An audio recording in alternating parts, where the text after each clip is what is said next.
leave the sound on so you can scream and go off, or if I'm too loud or not loud enough. So if you want to mute yourself, you're more than welcome to do so. Okay, let me put. Okay, I think we have everything ready to go. Oh, in case I forget at the end, because I am an Englishman, so these are not natural to me, I wish everybody a happy Thanksgiving and a happy week and so on, or a happy Turkey Day, whatever it is that people wish each other in this country. I know people say they have stuffing to stuff the turkey, but I think I forgot the stuff in the turkey bit and just stuffed my face. So you see, I haven't quite got the hang of it yet. But I wish everybody a happy Thanksgiving and a thankful and restful and quiet and easy week for everybody. Okay, so there's a little bit of a theme that's been developing these last few weeks about, we can call it divine providence.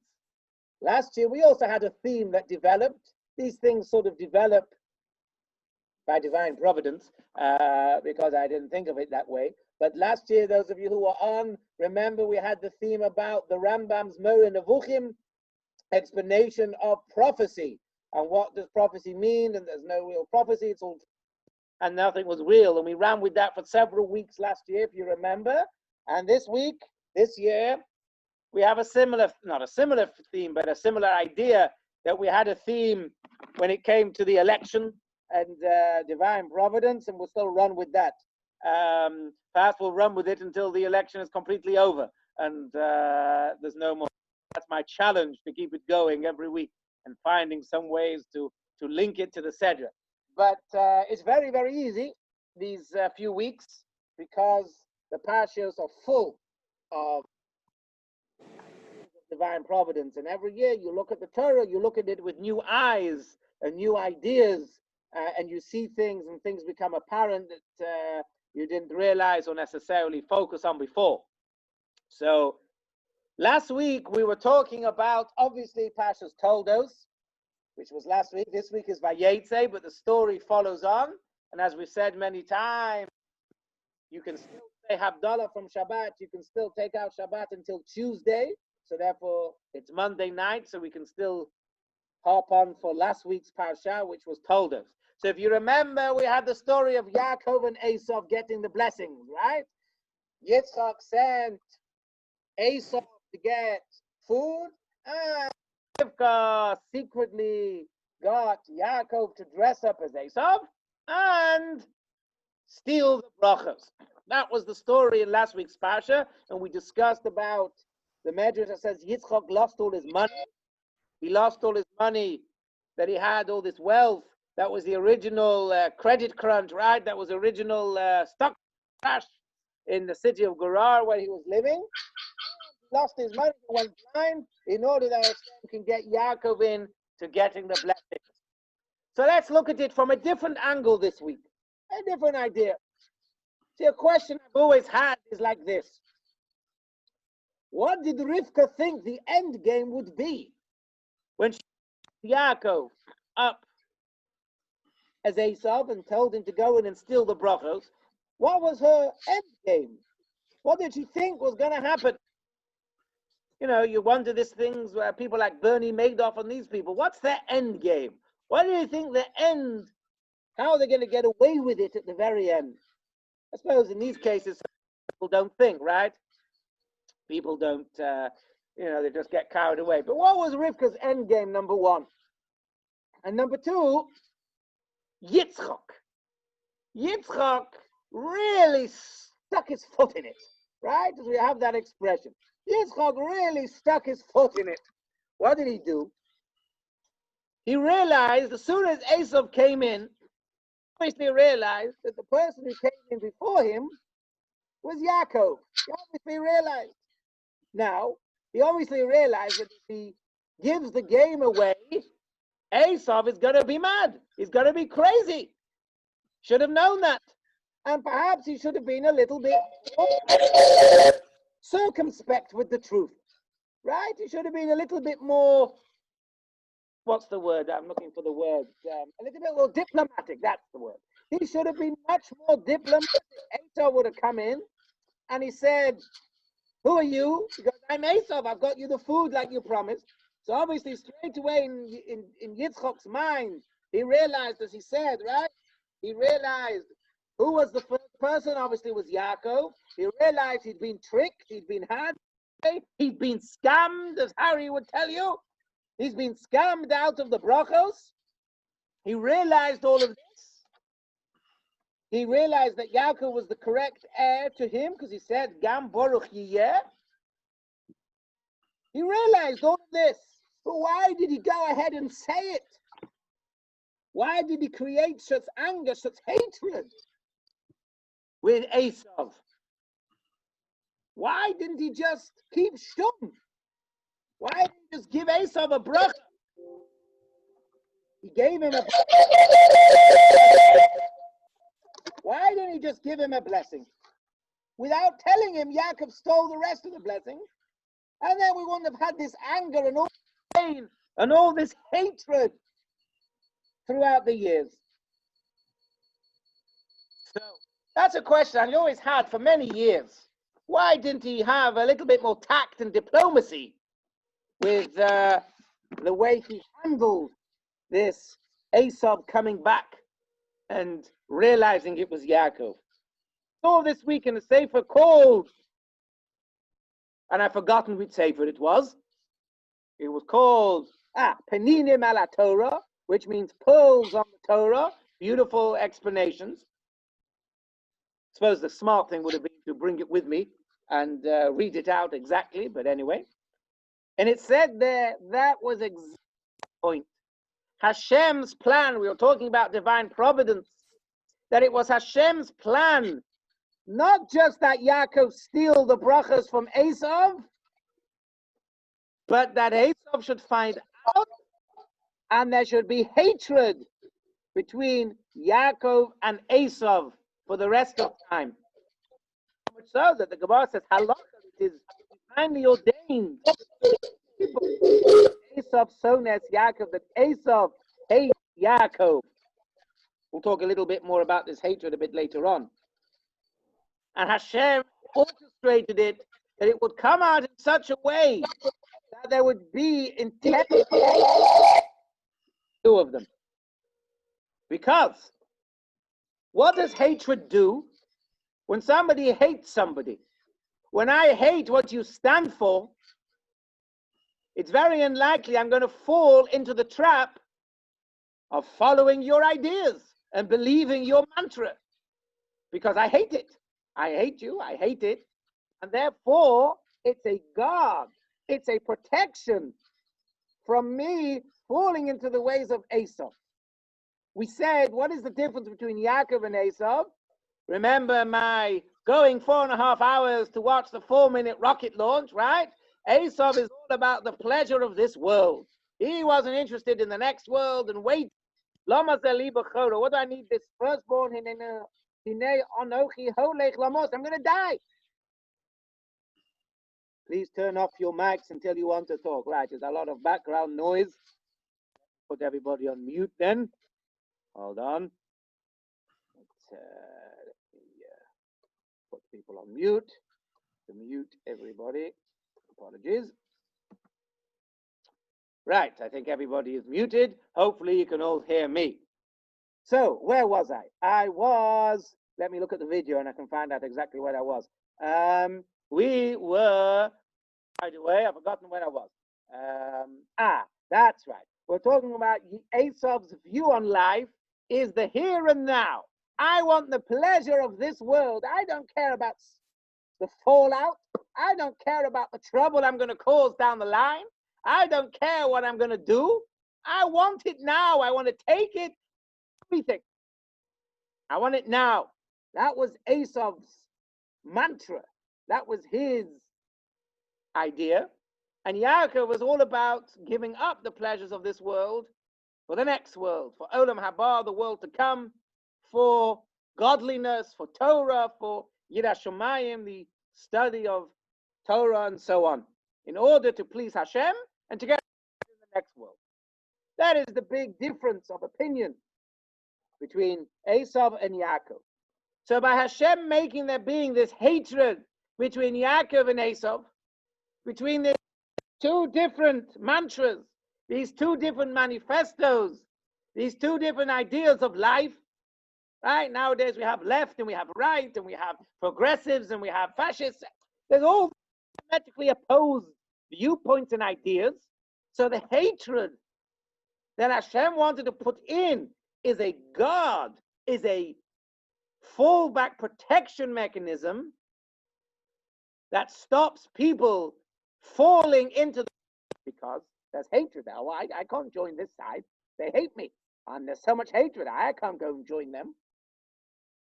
And that's why Hashem orchestrated it in such a way that Yitzchak would reveal the truth. Yitzchak would reveal what happened. And then Esav will get this hatred, will get this anger. Yaakov. Then, of course, Yaakov has to flee. Flees. And then we have the whole story with Lavan, the 12 tribes, and the rest is history, as they say. This hatred, you see an idea of it in the life in which we live. There's so many different hatreds. You see it in politics. I said this weeks ago. I said when I first came to America, I saw the hatred. It wasn't just we disagree with the politics necessarily, or we disagree with their viewpoints, which of course entitled to disagree, but there was so much hatred for, it was Barack Hussein Obama. I remember that's how the guy used to say it. Barack Hussein Obama used to say. I said, I'm not davening for him. I used to say, well, excuse me, if you don't like him, it's the best reason to daven for him that Hashem should change him into somebody that you like. But anyway, that's a different point. But the hatred that people have, and even not in politics, we have the hatred of what people call the left and the right, and people's views on Israel with the Palestinians. There's so much irrational hatred in the world. And I think that's part of this idea that Hashem puts that hatred there to stop people, obviously the people who are in that side of it, that's them. Stops the people from the other side falling into the trap because there's hatred here. I can't fall into this side. I can't join them. I hate them. I have the irrational hatred. I can't go and join that side. I can't change my views. I can't go and all of a sudden now start hating Israel and loving the Palestinians or whatever it is, because the sides, the fighting between the sides and the viewpoints, that Hashem does it, I believe, in the same here as Esav and Yaakov, to protect the viewpoints. And as I was thinking this, I was reminding myself of the Gemara. The Gemara we've just started in Pesachim. Those who are doing the Daf Yomi, we started learning Pesachim, which is much easier than Eruvin. Happy to know, right? Eruvin, one of the hardest Masechtas, one of the three hardest tractates in Shas, and Pesachim is much easier. Well, the first part of Pesachim anyway, until you get to the chapters about the Karbonos, and then it gets much harder. But let's not scare you. Let's give you 50 pages of being a bit more relaxed before we get to that. So that's why, what was I saying? Right. So there is a Gemara at the end of the first section of Pesachim. Pesachim means Pesach, Passover. But Pesachim, if you notice, is plural. Right? Why isn't the Gemara Harry called Pesach? Right? Shabbos, Eruvin should be Pesach. Why is it plural? Pesachim means two Pesachs. So the answer is because the Gemara is actually split in two. And if you look, I haven't checked in the articles, but if you look in the regular Vilna Shas Gemaras, at the end of the first section, the first 4 chapters, it actually says this is the end of the first section of Pesachim. And at the end of the 9th chapter, it says this is the end of the second. And then at the end of the 10th chapter, it says this is the end of Pesachim. So Pesachim is plural because it joins together these two that were originally separate. There were 2 separate tractates, and now they've been joined together. But anyway, that's just as a side for those who started the Daf Yomi Pesachim today. So there, let's find it. Let's go share my screen. Let's share. Is this the right page? Yes, here we go. Rashi and Avodah Zarah, Bereshit Rabbah. No, those were for the next part, although we may not get there, which will be very good for all the feminists, because they won't shout at me, and you probably have no idea what I'm talking about. You may understand when we get there, and if not, my head will still be attached firmly to my head attached to my neck. Sorry, yes. As the expression goes, I'd forget my head if it wasn't screwed on. Right. Especially when I'm giving or sharing, there's millions of things going through my head. Right, 49b. Let's have a look at it. It's got English here. Oh, yes, English, good. Right, these are Gemara about a person should have an ignoramus and Amoretz, and so on. And then it talks about the hatred. Where is it? Right, these are the laws of Am Haaretz. Right, the unlearned people. Here it calls them an ignoramus. I'm not sure the exact translation of an ignoramus, but is it somebody who's ignorant, right? Ignoramus, I presume, comes from ignorant, right? Can't answer me because you're all silent. So where is it here? Right, where it talks about the hatred that the Amoratzim have for the rabbis. Oh, where is it? Where is it? Where is it? It's here somewhere.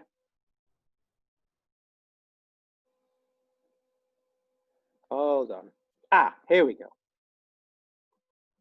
Here, the hatred. Here, I'll put my cursor on it. The Torah is compared to a betrothed bride of the Jewish people until one studies it, and thereby consummates his marriage with it. Right. Similarly, he said, who is this referring to? The previous person. Who's that? It's always good to know who said it. They spent, Rabbi Chia. So here we go. So Rabbi Chia would say, the hatred, here we go. The hatred which ignoramuses, Amei Oretz, that's Jewish people. The hatred which they have for a Torah scholar is greater than the hatred that the nations of the world have for the Jewish people. And the wives of the ignoramuses hate Torah scholars themselves.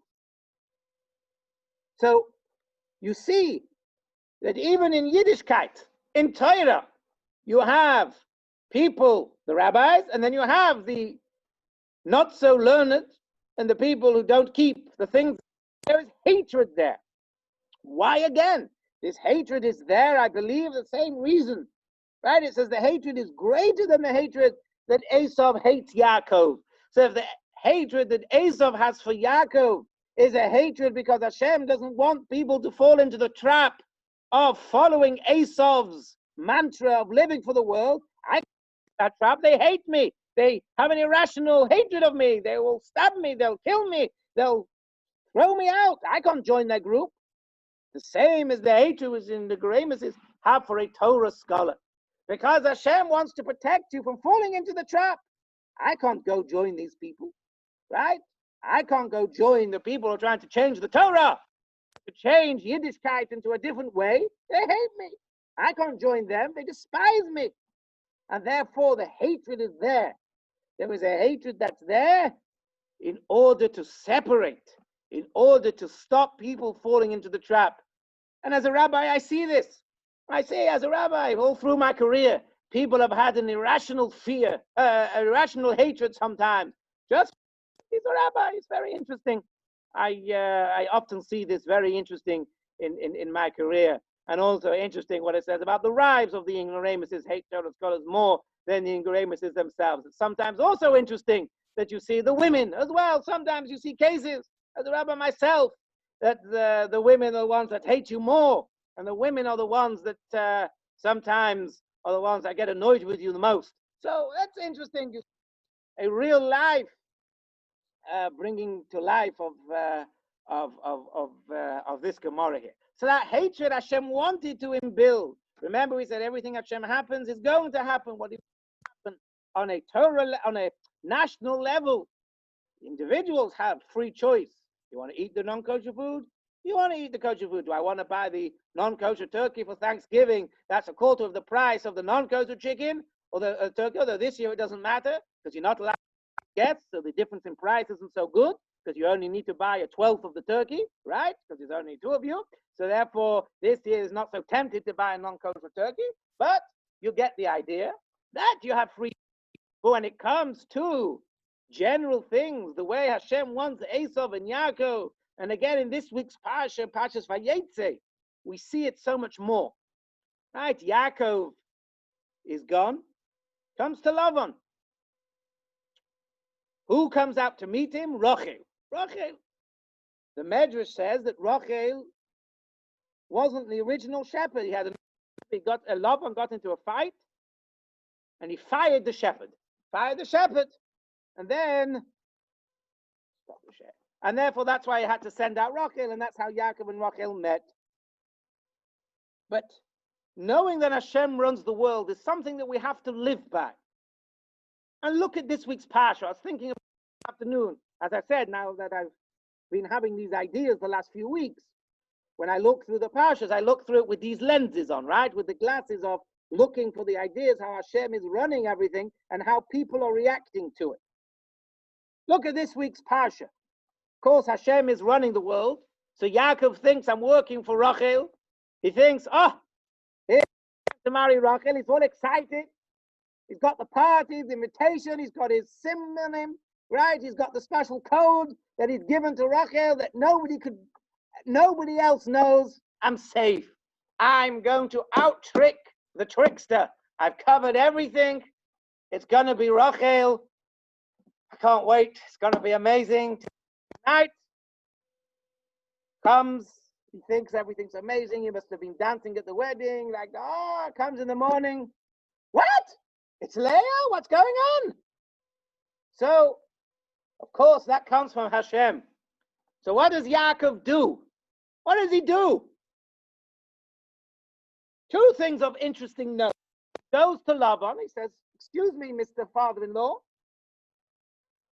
He confronts him and says, what did you do? I worked for Rachel. But Lama Rimi Sani, why did you trick me? So then Lavan says, wait, I didn't trick you. It's not right. It's not how we do things here in Haran. We don't give the older daughter away as the younger daughter away before the older daughter. That's not how it goes. Tough. So what does Yaakov do? Does he continue to argue? Does he continue to fight? No. He accepts it. Not only does he accept it, he agrees to work for another 7 years. Someone says, don't worry, work for me for another 7 years. Although it should be pointed out that he married Rachel straight away. He didn't wait the next 7 years to marry Rachel. So he married as soon as the Sheva Bracha, the 7 days of wedding feasting had finished, he married Rachel then. And then he worked for another 7 years to make up for the agreement. But he actually says the Mefarshim, he married straight away. He didn't complain anymore.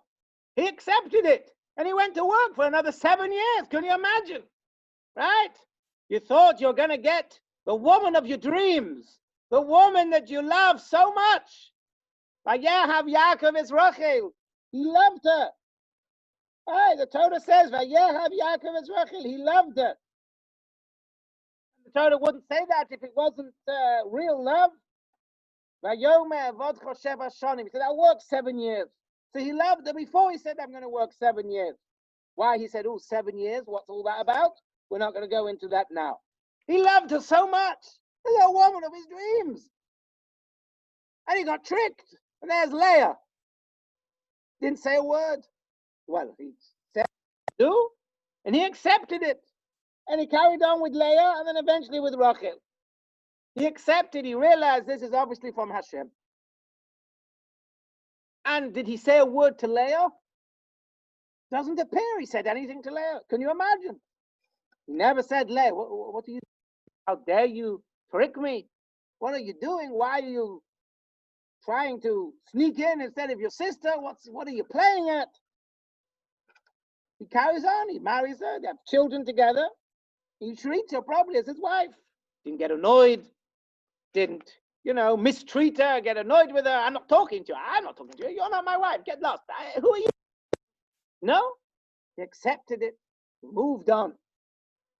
Because I believe, actually I did see, the Medrash says he couldn't say anything to Leah about how dare you trick me. Because what would Leah retort? You're a hypocrite. because you tricked your father into giving you blessings. You dressed up as Eisov, and you tricked him, and you got the blessing. So don't you complain to me that I tricked you into thinking you were Rochim. So that's what the Medrash says. He couldn't say anything to Leah because he would have become a hypocrite, right? So he decided better not to say anything. But on a different level, he accepted it and he moved on. Who else did that? We'll discuss in a few weeks' time. Yosef. Yosef had the biggest question of everybody, right? He was thrown into the pit, sold by his brothers, went into Egypt. Not a word of complaint. Got on with it. Got on with it.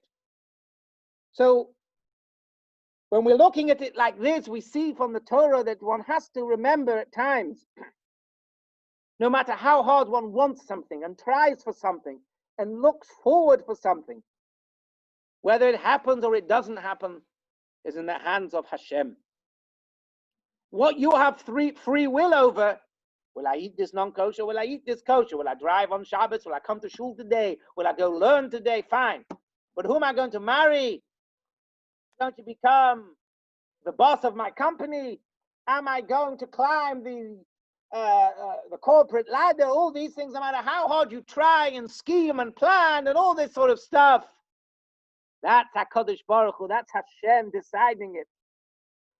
And no matter what happens, you have to accept it. You have to realize, and the quicker people come to realize when they see, then the better it is for them. Somebody was once saying, a psychologist was saying, anger only really affects one person, and that's the person who's angry. No matter whether you're right to be angry or you're right to be annoyed, it doesn't matter. Nobody's saying it's right, it's wrong, you've got a point, you're 100% right. But at the end of the day, anger only one, unless obviously you take a gun and shoot somebody and kill somebody in your anger, and then you've hurt two people, but you know what I mean. When you have anger, it only really affects the person who is angry. Some people, unfortunately, can let it influence their lives, their decisions, and sometimes it can ruin people's lives because they somehow have to remember we're all Hashem's hands.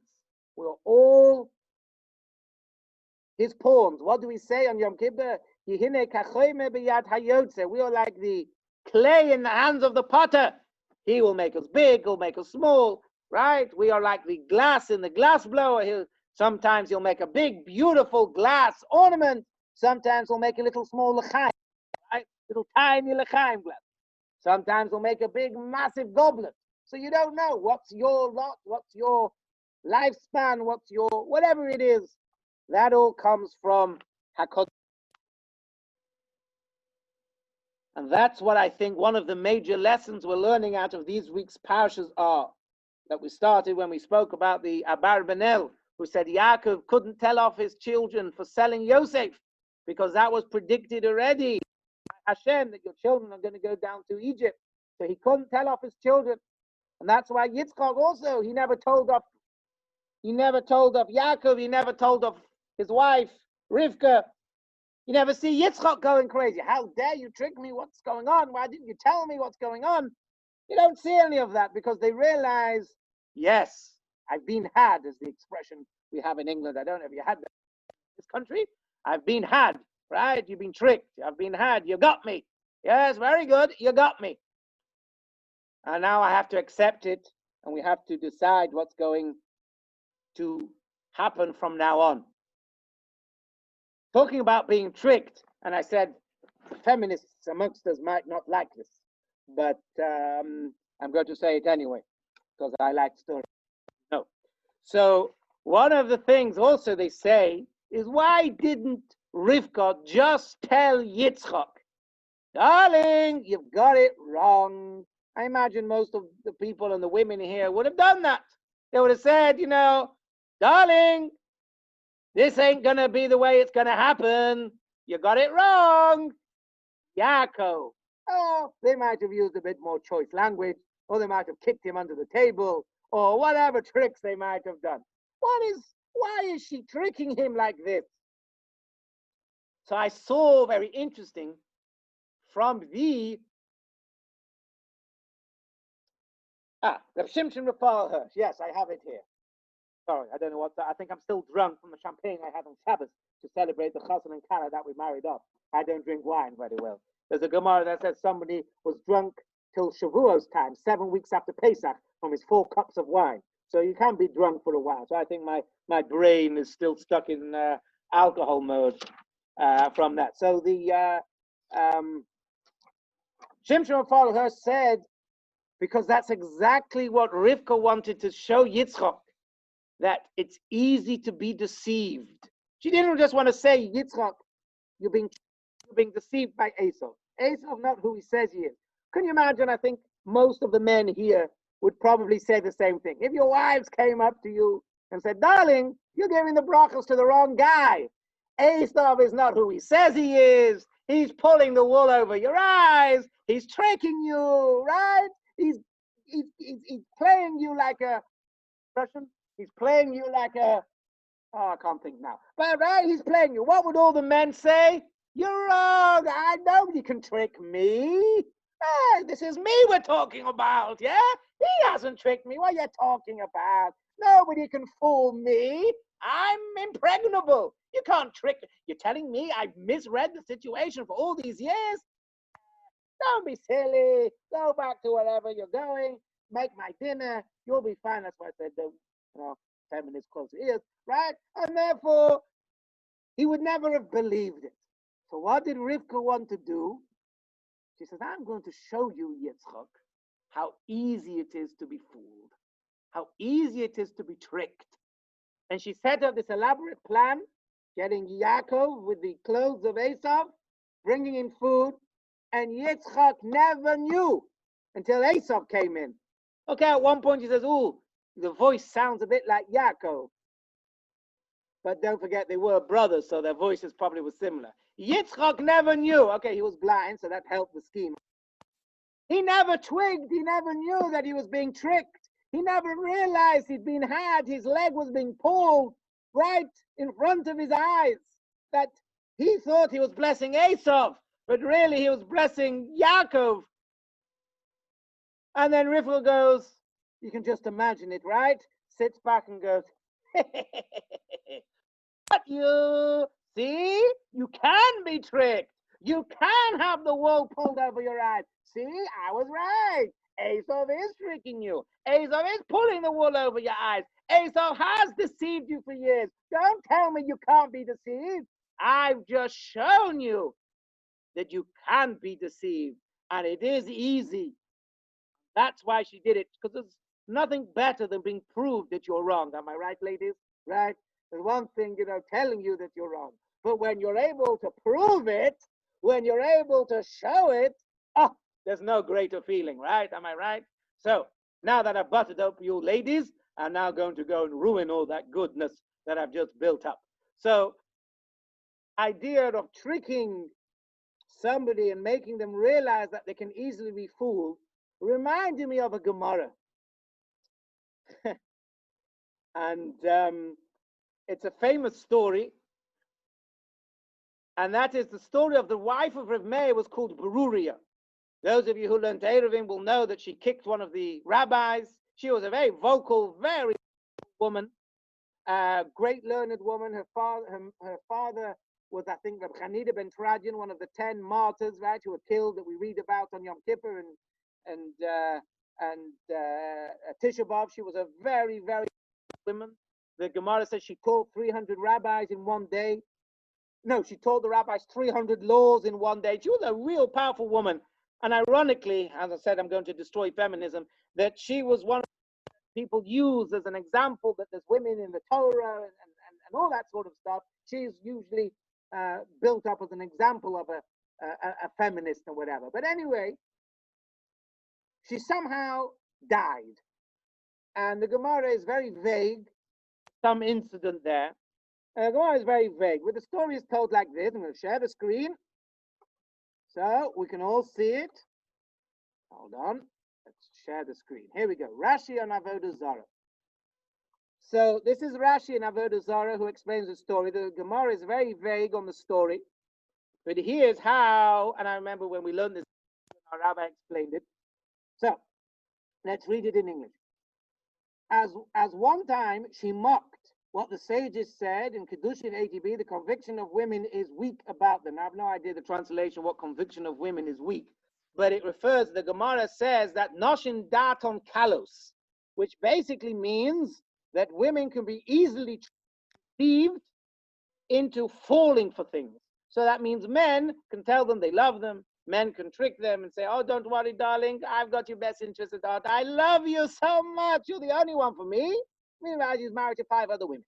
So that's how the Gemara, the explanation of the Gemara, before you all jump all over me, that's what the Gemara says. Women can be very easily seduced in that sense and into thinking that they're special and they're the one. Okay. However, Reb Meir's wife always used to say, nope, I'm a feminist. It cannot happen to me. Don't worry, I can never be seduced. I can never be tricked. I'm above this. Now, again, I don't understand why Reb Meir went ahead and did this, what the rationale was. But anyway, he said to himself, by your life, in the end, you will concede to their words. I suppose he was trying to show the words of the Talmud are true. So he commanded one of his students to test her with a matter of sin. And the student pleaded with her many days until she agreed. So why he did this, how he got, why he decided to do this, I have no idea. He got one of his students to seduce her. She's a married woman. Seducing a married woman is one of the biggest sins there is. So how he got his student to do this, I have no idea. But that's the Rashi. And the student pleaded with her many days until she agreed. And when she found out, she strangled herself out of the shame, I suppose. And so Reb Meir due to embarrassment. Okay, I have no idea really how to explain this story because it's a crazy story to devote. But I can say the excuse 11 and we finish in 4 minutes, so we haven't got time to discuss it because we could be here for days. Truth is, I have no idea how to discuss it. But anyway, what I'm trying to bring out from this story is you see again in the Gemara that when somebody wanted to show somebody they could be easily deceived, they didn't just say, yes, you can be deceived and leave it at that. They went and tried to prove it. And that's exactly what they did. She went to prove to Rivka that she was wrong. She went to prove to Yitzchak. That Rivka went to prove to Yitzchak that you're wrong. I'll prove it to you. That I can show you that you can be deceived. And that's what Reb Meir wanted to say to his wife. You think you can't be deceived. You think you're above any temptations. I'm going to prove to you that you're wrong. Fortunately, had drastic, not drastic, it had, what's the bad word for these things? It had catastrophic effects because she was seduced and it was a terrible sin and she committed suicide. And I bet Reb Meir was thinking to himself, whoops, earth have I done. But that's the story. So I really wanted to show about this idea of proof, that you show somebody that, and I was thinking to myself, why is it so important to show them that they can be tricked? All right, they can't be tricked, boo-hoo! Why is it so important to prove it to them? That Rivka wanted to prove to Yitzchak, and Reb Meir wanted to prove to Bruria. And I thought to myself, to be brief, we are not very honest with ourselves. Let's be truthful about it. We are not very honest when it comes to ourselves, right? We don't believe that we are the people that other people see us as. We believe we are perfect. We believe that we are the most unbelievable people. That's how it is. We believe, no, I'm not doing any sins. I'm perfect. I'm special. I'm God's gift. I'm the best. Nobody can deceive me. Nobody can trick me. I don't do any sins. I don't hurt people. I'm amazing. That's what we tell ourselves. Right? Self-esteem and so on. And I think what we're supposed to learn from these stories, why did Rivka go out his way to show Yitzchak? Because that's the only way Yitzchak would listen. Because people are so, let's use the phrase, in love with themselves. That's not a bad thing. I'm saying it in a way to, bring out the point. Because Yitzchak and Reb Meir's wife are in love with themselves, the only way to show them actually you're not right is to prove it to them. Because that's the only way when people see the evidence, they're right. Yes, you're right. Maybe I'm not quite who I say I am. Yes, maybe I'm not quite the person I think I am. And that's why they had to go out of the way to actually prove it to them. Tell them, look, it is possible you can be deceived. It is possible you can be tricked. And both these stories I just showed you had catastrophic effects. Because in the story with Rivka, she caused the hatred with Eisov and Yaakov. In the story of Reb Meir, caused his wife to die. She committed suicide, caused this guy to commit a terrible sin of having an affair with a married woman. And it obviously caused Reb Meir terrible embarrassment. And he had to run off. So we'll leave it there. And then I can ask the women a question. Am I still in their good books? So let me